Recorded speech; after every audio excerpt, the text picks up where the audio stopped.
So many people that have really hit big have gone against the tide, but you have to have great confidence in yourself. You have to be the right person. There are very few people that can pull it off, but when you pull it off, it's great. If you can have a mentor, having a mentor makes a big difference in life. Now you have to look around for somebody that you aspire to be or to be like. But having a mentor is really just a wonderful thing if you can have a mentor. I went to a great school. I went to the Wharton School of Finance, and in that school, I met a lot of people. A lot of people heading industries today, and over the past, very smart people. But I've watched some of the people grow. I've watched some of the most incredible, brilliant students, and they didn't make it like other people made it because they didn't have that drive. They didn't have that never give up ability. I don't know if it's an ability or if you just have it. You can't quit. I've seen people quitting, and if they would have held out longer, they would have been successful. I've seen it so much. I've seen some of the most brilliant people in the world that never made it because they were quitters. One of the most important things: never, ever quit. Never quit. They were just quitters. They would quit. They just couldn't take it. One of the things about loving what you do is that it's not work, and therefore you don't quit. Automatically, it's a lot easier not to quit, but you can never give up. Now, you have to also have flexibility, though. You can't necessarily say, "I'm never giving up," and you've got to be able to weave and bob.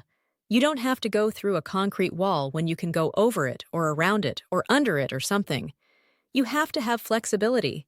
You have to always be able to change course a little bit. Maybe always with that same goal, but don't quit. We're on this planet for a very, very small period of time, and achievement is something that really gives you great pleasure. And when you achieve something, that's great, but now on to the next. Very important. You keep going. I was no different when I was 20 years old. Believe me, I wanted to be successful. I wanted to get out of Brooklyn. I said, "Pop, I love you, but I want to get out of Brooklyn. I love Brooklyn, but I want to get out. And I love those buildings." When I looked from Queens and Brooklyn, and I'd see those big buildings, those big skyscrapers in Manhattan, I said, "Pop, that's what I want to do." That's what I wanted to do. About 8 years ago, I was approached by NBC and Mark Burnett to do a show that they had entitled The Apprentice. Now, I had an agent, a big, big, big agent.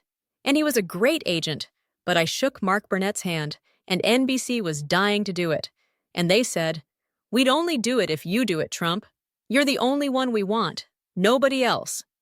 I was honored, and I said, "Okay, I'm going to do it." I knew nothing about television, nothing. My agent calls me. "I heard you accepted doing The Apprentice. I won't let you do it." I said, "Jim." He said, "Donald, in the history of television, there's never been a primetime show about business or what you're trying to do that succeeded." I said, "I wish you told me that." Then he said, "And only 3% of the shows that go on television make it. In other words, you're probably going to have a failure anyway, but you'll definitely have a failure. I'm your agent. I do not want you to do this show." I said, "You know, Jim, I have a problem." I shook the hand of NBC and I shook the hand of Mark Burnett. I said, "I shook the hand." He said, "Doesn't matter. You can't do it." I said, "I have to do it anyway." Time goes by. We do the show. It goes on. It starts at number 10. It goes to 8. It goes to 5 and 4. It then goes to number 2. And the following week, it's the number 1 show on television. And I knew it was good because I didn't know what the word rating meant. I didn't know, is that good or bad? But I know it was good because the chairman of NBC called me. It was my birthday, and it was 7 in the morning. He called and said, "Donald, I just wanted to wish you a happy birthday." Now to me, as an instinctive businessman, that means we're doing okay, right? My wife said, "Who is that?" I said, "That was the chairman of NBC. He wanted to wish me happy." She said, "Darling, it's like 6:30 in the morning." We went out, and I get a call from the agent, and he calls me also, but his call was like an 8. He said, "Donald, congratulations, I'd like to see you." I said, "Jim, what do you want to see me about?" He said, "Well, your show just hit number 1, and if you don't mind, I think I'm entitled to a very substantial commission." I said, "How much do you think you're entitled to?" "Well, how about $2 or $3 million?" I said. "Jim, you're fired." And that was it. It is number one. I shook hands. I wanted to honor my handshake. I would have. Had I not shaken hands, I would have really listened to Jim. That's important. Number two is sometimes in life to be successful, oftentimes most of the time, you have to follow your instincts. You have to follow your gut. Your parents may say wrong, your whoever may say wrong, but you have to do it. Now, speaking of that, you've got to love what you do.